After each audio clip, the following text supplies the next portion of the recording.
Hello friends, मैं आपके लिए कुछ क्वेश्चन लेके आया हूँ जो प्रीवियस ईयर एग्जाम में आए हुए हैं। ठीक है, किसी भी एग्जाम के लिए पीवाईक्यूज जो है वो सबसे इंपॉर्टेंट है। अगर आप पिछले 5 से 10 साल के पीवाईक्यूज तैयार कर लेंगे ना, किसी भी पेपर के हो, चाहे वो मैथ्स हो, फिजिक्स हो, चाहे वो केमिस्ट्री हो, आप समझ सकते हैं कि भाई सिलेबस इंक्रीज तो हो नहीं रहा, सिलेबस तो और घट ही रहा। जब सिलेबस घट रहा तो फिर क्वेश्चन नए कहाँ से तैयार होंगे। तो ये बहुत सिंपल सा लॉजिक है, आप इसे याद रख सकते हैं कि भाई अगर आपने बहुत अच्छे से नहीं भी पढ़ पाई ना किताबों को, आप एक एवरेज स्टूडेंट हैं, तो भी आप अगर पिछले 5 से 10 साल के क्वेश्चन कवर कर लेंगे तो बहुत आसान है 85 प्लस मार्क्स सिक्योर करना। तो उसी सीरीज़ में मैंने एक सीरीज़ शुरू की है जिसमें मैं सारे पीवाईक्यूज कवर करूंगा 5 से 10 साल के, फिजिक्स के भी और मैथ्स के भी। तो फिलहाल मैं फिजिक्स के कुछ क्वेश्चन लेके आया हूँ, मेरे पास एग्जाम पेपर हैं पिछले साल के, तो वहीं से हम क्वेश्चंस करेंगे। मेरा जो क्वेश्चन है वो है कि a metallic rod of length L, एक मेटेलिक रोड है जिसकी लेंथ एल है, is rotated with angular frequency omega, जिसकी एंगुलर फ्रिक्वेंसी कितनी दी हुई है, ओमेगा दी हुई है, with one end hinged, hinge मतलब वो आपने फिक्स कर दिया एंड। ठीक है, कुछ इस तरह से मान लिया ये आपके पास रॉड होगी और आपने से यहाँ से फिक्स कर दिया, और ये वाला जो एंड है ये मूवेबल है। अब जब ये मूव करेगा तो कैसे पाथ पे मूव करेगा, एक सर्कुलर पाथ पे मूव करेगा। ठीक है, ये एक प्लेन बन जाएगा, hinged at the center and the other end at the circumference of the circular metallic ring। और जो दूसरा एंड है, दूसरा एंड कहाँ पे है, वो सर्कुलर मेटेलिक रिंग है जिसकी रेडियस कितनी है l, about an axis passing through the centre. अब ये जो रोड है हमने रोटेट कराई किस एक्सेस के अबाउट, जो सेंटर से पास हो रहा इस सर्कल के। At a constant and uniform magnetic field B parallel to the axis is present everywhere. इसमें हर जगह एक यूनिफॉर्म और कांस्टेंट मैग्नेटिक फील्ड हमने अप्लाई कर रखा जो परपेंडिकुलर है इस सर्कल के, आप इसे ऐसे समझ सकते हैं। ठीक है, तो हमें क्या कैलकुलेट करना, हमें करना deduce an expression for the EMF. हमें ईएमएफ के लिए एक एक्सप्रेशन डिड्यूस करना between the centre and the metallic ring. इसके सेंटर और मेटेलिक रिंग के अक्रॉस जो पोटेंशियल डिफरेंस होगा वो मुझे कैलकुलेट करना है। ठीक है, अब हमने सपोज कर लिया ये t इज इक्वल टू 0 वाली पोजीशन है जब ये रोड ऐसे है।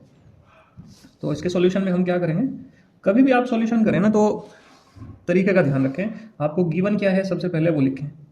तो गिवन में आपको लेंथ दी हुई, लेंथ किसके इक्वल है, रेडियस के। तो रेडियस कितनी है, कैपिटल एल। एंगुलर वेलोसिटी या फ्रीक्वेंसी वो कितनी दी हुई है आपको, ओमेगा दी हुई। ठीक है, मैग्नेटिक फील्ड कितना दिया हुआ, मैग्नेटिक फील्ड आपको दिया हुआ बी, ये आपको दिया हुआ। तो जो आपको दिया हुआ हो सबसे पहले तो उसे लिखो। अब सॉल्यूशन कैसे करेंगे, लिखो कि भाई वी नो दैट, देखो जब ये रोटेट करेगा तो रोटेट करने पे ये कुछ एरिया स्वैप्ट करेगा। क्या करेगा, कुछ एरिया स्वैप्ट करेगा। तो फ्लक्स जो हुआ करता है फाई इज इक्वल टू हुआ करता है बी डॉट ए, ये होगा। अब फाई अगर मुझे कैलकुलेट करना तो मुझे लिखना होगा बी ए कोस थीटा। अब समझो जरा ध्यान से, जो एरिया वेक्टर होगा वो भी परपेंडिकुलर होगा और मैग्नेटिक फील्ड वो भी परपेंडिकुलर है, तो थीटा कितना बन रहा, थीटा बन रहा 0 डिग्री। ठीक है, तो ये बन जाएगा बी ए कोस 0 डिग्री। कोस 0 की वैल्यू कितनी होगी, 1 होगी। कोस 0 कितना होगा, वो 1 होगा। तो इसका मतलब फ्लक्स कितना आ गया, फ्लक्स आ गया बी ए आया हमारे पास, सिंपल। अब मैग्नेटिक फील्ड तो है कांस्टेंट, और मुझे अभी सेक्टर का एरिया निकालना, क्योंकि आप समझो जैसे जैसे मूव करेगी तो सेक्टर का एरिया बढ़ता चला जाएगा। जैसे सेक्टर का एरिया बढ़ेगा तो जो मैग्नेटिक फ्लक्स लिंक होगा इस एरिया से वो फ्लक्स भी बढ़ता चला जाएगा, और जब फ्लक्स चेंज होगा तो ईएमएफ इंड्यूस होगा। ठीक है, तो आप इसका एरिया कैसे निकालेंगे, सेक्टर का एरिया निकालने का तरीका है pi R square theta upon 360। R किसके इक्वल है, एल के। तो pi L square theta upon 360। 360 को मैं क्या लिख सकता हूँ, मैं लिख सकता हूँ 2 पाई। तो पाई से 2 पाई कैंसिल आउट हो गया, तो फाई इज इक्वल टू आ गया बी एल स्क्वायर अपॉन 2 और थीटा। तो आप देख रहे हैं कि जो मैग्नेटिक फ्लक्स है फाई से किसे रिप्रेजेंट करते हैं, मैग्नेटिक फ्लक्स को, वो डायरेक्टली प्रोपोर्शनल है थीटा के, मतलब जितना ज़्यादा एंगल होगा उतना ही ज़्यादा फ्लक्स होगा। अब इसे हम क्या करेंगे, डिफ्रेंशिएट कर देंगे। तो differentiate with respect to time, time के रिस्पेक्ट में डिफ्रेंशिएट करेंगे, और जो कॉन्स्टेंट है उसे एज इट इज रहने देंगे। तो d phi upon d t equal to कितना हो जाएगा, बी और एल तो ये तो कांस्टेंट है, इनका डिफरेंशिएशन होने का नहीं, थीटा का डिफरेंशिएशन होगा D theta upon d T. ये हो गया rate of change of angular displacement, इसे बोलते हैं हम ओमेगा। ठीक है, ध्यान रखेंगे ये किसके इक्वल होगा, क्योंकि D theta upon d T किसके इक्वल है, ये ओमेगा के इक्वल है। तो ये किसके इक्वल होगा, माइनस ई के। तो minus e is equal to B L square omega upon 2, या फिर E इज इक्वल टू कितना हो जाएगा, माइनस के B L square omega upon 2। तो ये ईएमएफ का फॉर्मूला आ जाएगा। ये क्वेश्चन काफ़ी इंपॉर्टेंट है और कई बार आया हुआ। कितने नंबर में है, 2 नंबर का ये क्वेश्चन है। नेक्स्ट क्वेश्चन देखेंगे।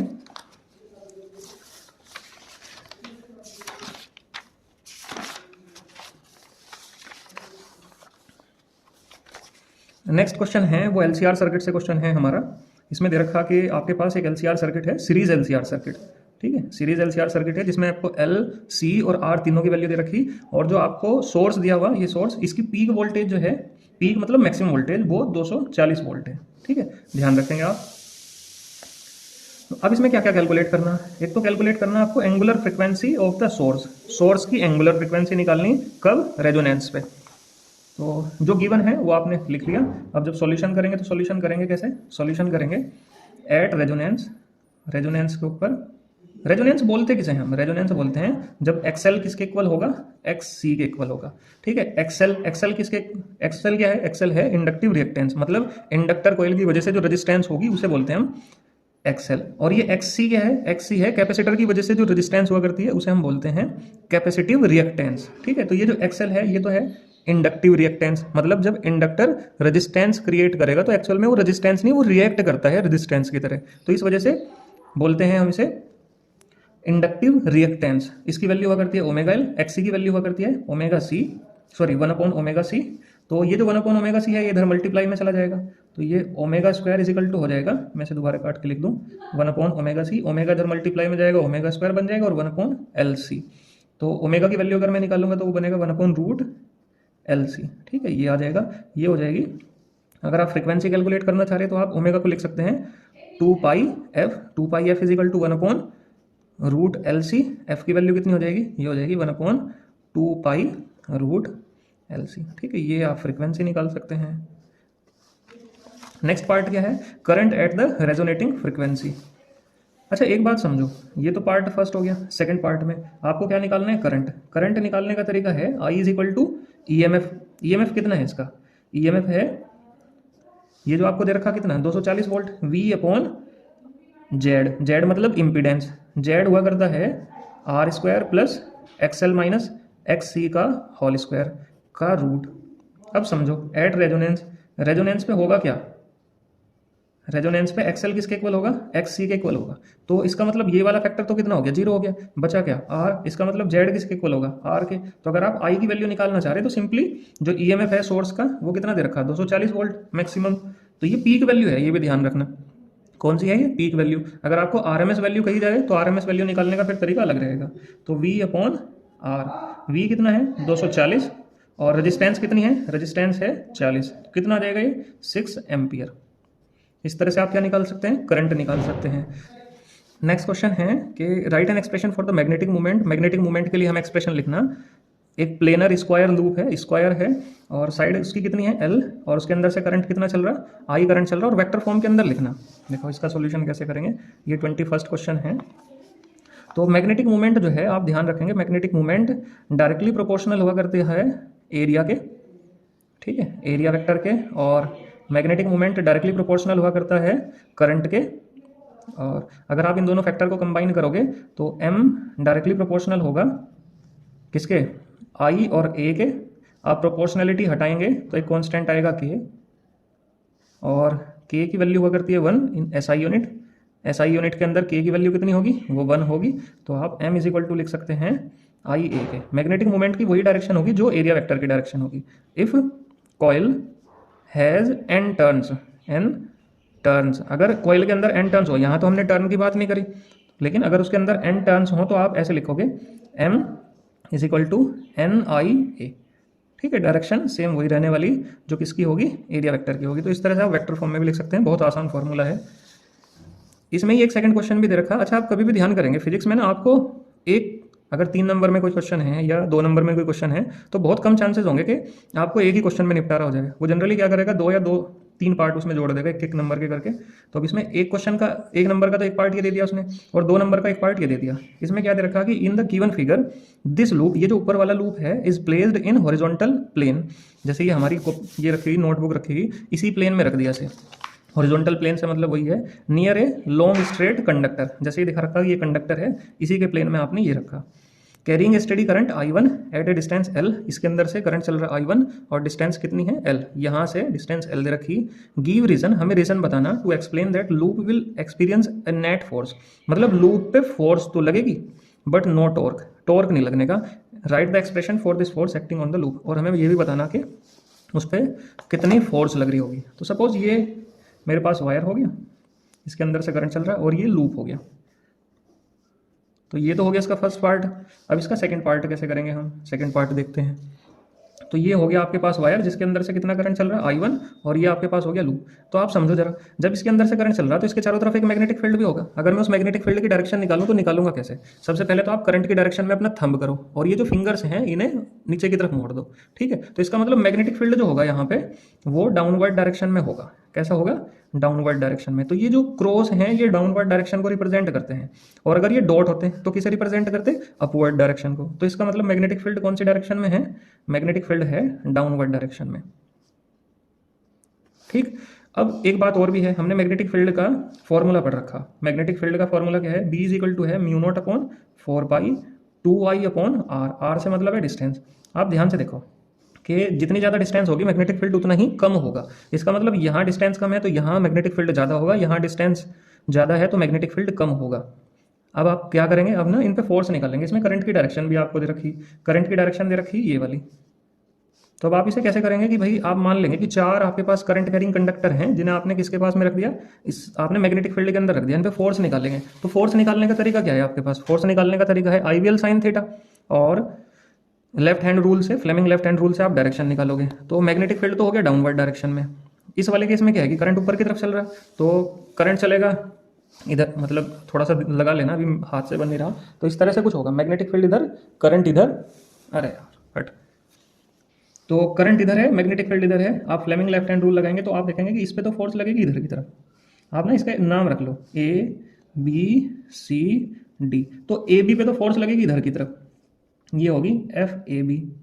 इस पे फोर्स लगेगी इधर की तरफ FCD, और इन पे फोर्स लगेगी एक पे इधर की तरफ, एक पे इधर की तरफ। मान लीजिए FBC होगी और ये FAD होगी, ठीक है। आप देखेंगे कि since FBC and FAD are equal opposite, equal हैं, अपोजिट हैं in same direction, same line कहो आप, ठीक है, सेम लाइन। सो ये तो एक दूसरे को कैंसिल कर देंगे, दे कैंसिल ईच अदर। ये तो एक दूसरे को क्या करेंगे? कैंसिल करेंगे। But FAB and FCD are opposite. ये अपोजिट तो हैं but not equal, but not equal.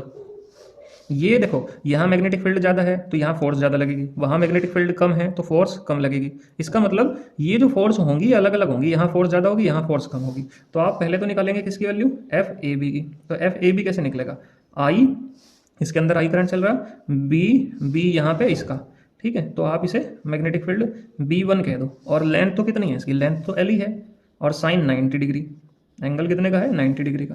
तो B कितना होगा? म्यू नॉट अपॉन 4 पाई, और 2 इसके अंदर से कितना करंट चल रहा है? I1, तो 2I1 अपॉन यहाँ से यहाँ तक की डिस्टेंस कितनी है? L, इंटू ये वाली डिस्टेंस भी कितनी है? L, ठीक है भाई। फॉर्मूला क्या है? फॉर्मूला आपने पढ़ा mu naught upon 4 pi 2I upon r.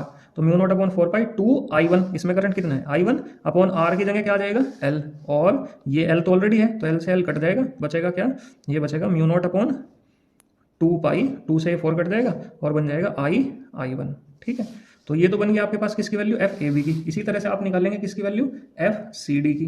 तो FCD कितना होगा? वो भी इसी तरह से, वो कैसे निकालेंगे? I, करंट तो इसके अंदर भी I चल रहा है, I यहाँ मैंने मान लिया B2 और L साइन 90 डिग्री, इस तरह से। तो ये हो जाएगा B2 की जगह क्या रखेंगे आप? B2 की जगह फॉर्मूला लगाएंगे म्यू नॉट अपॉन 4 पाई 2, इसकी वजह से मैग्नेटिक फील्ड है ना यहाँ पे, तो 2I1 अपॉन यहाँ से यहाँ तक की डिस्टेंस कितनी है भाई? L ये वाली डिस्टेंस दे रखी और L ही ये वाली डिस्टेंस है। ये स्क्वायर जो है उसकी भी तो साइड L है, तो डिस्टेंस कितनी होगी? 2L, और ये L ऑलरेडी है और साइन 90 की वैल्यू 1, तो L से L कैंसिल आउट हो गया, 2 से ये 2 कैंसिल आउट हो गया। तो बचा कितना? ये बचा आपके पास म्यू नॉट अपॉन 4 पाई I1 और I, ये बचा। तो नेट फोर्स कितनी हो जाएगी? नेट फोर्स हो जाएगी आपके पास, ज़्यादा वाली में से कम वाली माइनस कर देंगे, तो FAB माइनस FCD, इस तरह से आप निकाल लेंगे। तो इसकी वैल्यू कितनी है? ये है म्यू नॉट अपॉन 2 पाई I1 minus mu naught upon 4 पाई I1। देखो ये आधी है, क्या है? हाफ है, जब तो इसमें एक और 2 आ रहा, भाई आधा करने का तरीका क्या है, 2 से डिवाइड करेंगे, तो आपने इसे 2 से डिवाइड करा तो 4 आ गया। तो इसका मतलब जब 1 में से आधा घटाएंगे तो या आप ऐसे भी समझ लो, 2 से ऊपर नीचे मल्टीप्लाई करी तो 2 म्यू नॉट बनेगा अपॉन 4 पाई, 2 म्यू नॉट I1 माइनस ये घटाओगे 1 तो बच जाएगा म्यू नॉट अपॉन 4 पाई I1। तो ये एक्सप्रेशन होगा किसके लिए, नेट फोर्स के लिए। तो 3 नंबर में आसान क्वेश्चन था, अगर आप इस कॉन्सेप्ट को समझ जाओगे कि भाई जो वायर के नज़दीक है, मान लीजिए इस वायर के नज़दीक है ये वाला, तो इस पर फोर्स ज़्यादा लगेगी, इस पर फोर्स कम लगेगी, ठीक है, इस तरह से। और इन पर फोर्स इक्वल लगेगी, इस पे इधर की तरफ, इस पे इधर की तरफ, इस पे इधर की तरफ, इस पे इधर की तरफ, इस तरह से। ये वाली फोर्स ज़्यादा होगी तो इस वजह से इसका जो मोशन होगा इधर की तरफ होगा। टॉर्क इस वजह से नहीं लगने का क्योंकि ये जो फोर्स लग रही है सेम लाइन में लग रही है। टॉर्क तब एक्ट हुआ करता है जब लाइन ऑफ फोर्सेस अलग अलग हो। नेक्स्ट क्वेश्चन है कि cell of EMF E and internal resistance R is connected to the 2 external resistance R1 and R2 with a perfect ammeter. ठीक है, the current in the circuit is measured in 4 different situation. इन 4 अलग अलग situation में current measure करा गया without any external resistance in the circuit. मतलब एक सेल है आपके पास जिसकी खुद की भी कुछ रेजिस्टेंस है, मान लिया इसकी खुद की रेजिस्टेंस है स्मॉल r, और आपने इन्हें एक एमीटर के साथ में कनेक्ट कर दिया। पहले केस में तो ये है कि विदाउट एनी एक्सटर्नल रेजिस्टेंस, तो कोई रेजिस्टेंस नहीं है, तो ये तो हो गया केस फर्स्ट। दूसरा केस सेकंड, इसमें क्या रखा कि केवल आपने R1 लगाई, सेल तो है ही है, सेल तो आपके पास ये होगी सेल, और इंटरनल रेजिस्टेंस भी है उसकी, तो ये R1 लगाई और ये स्मॉल r है ही, और इसका EMF E दे रखा तुम्हें, ठीक है, इसका EMF कितना है E। अब दूसरा है सीरीज में लगा रखी है R1 और R2, मतलब नेक्स्ट में है कि दोनों सेल हैं बैटरी के साथ में, ये R1 ये R2 ये केस थर्ड, ये EMF ये R, और केस फोर्थ में क्या कर रखा कि R1 और R2 पैरेलल में है, मतलब ये पैरेलल में है।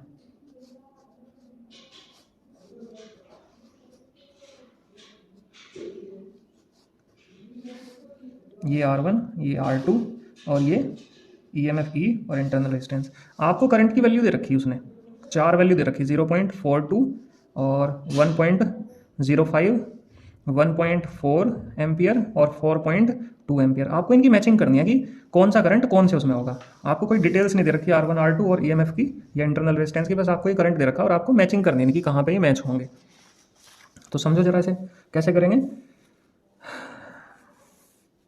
देखो यहाँ पे रेजिस्टेंस सबसे कम है, अगर रेजिस्टेंस सबसे कम होगी तो करंट सबसे ज़्यादा होगा, ठीक है भाई, रेजिस्टेंस सबसे कम होगी तो करंट सबसे ज़्यादा होगा। तो इसका मतलब सबसे ज़्यादा करंट कौन सा है, 4.2, तो 4.2 एम्पियर तो होगा यहाँ पे, क्योंकि करंट जो है, सिंस करंट जो है वो इनवर्सली प्रोपोर्शनल है रेजिस्टेंस के, ठीक है, रेजिस्टेंस ज़्यादा तो करंट कम हो जाएगा, यहाँ रेजिस्टेंस कम है तो करंट सबसे ज़्यादा।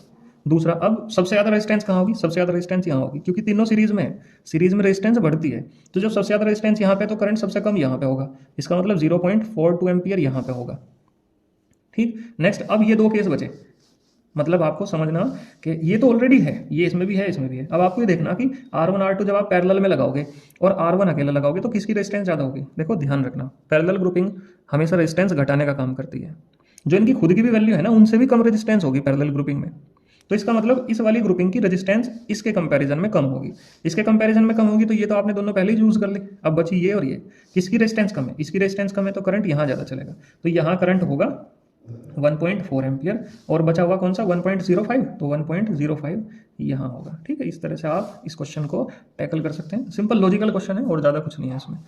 तो ये बोर्ड्स के क्वेश्चन हैं कुछ।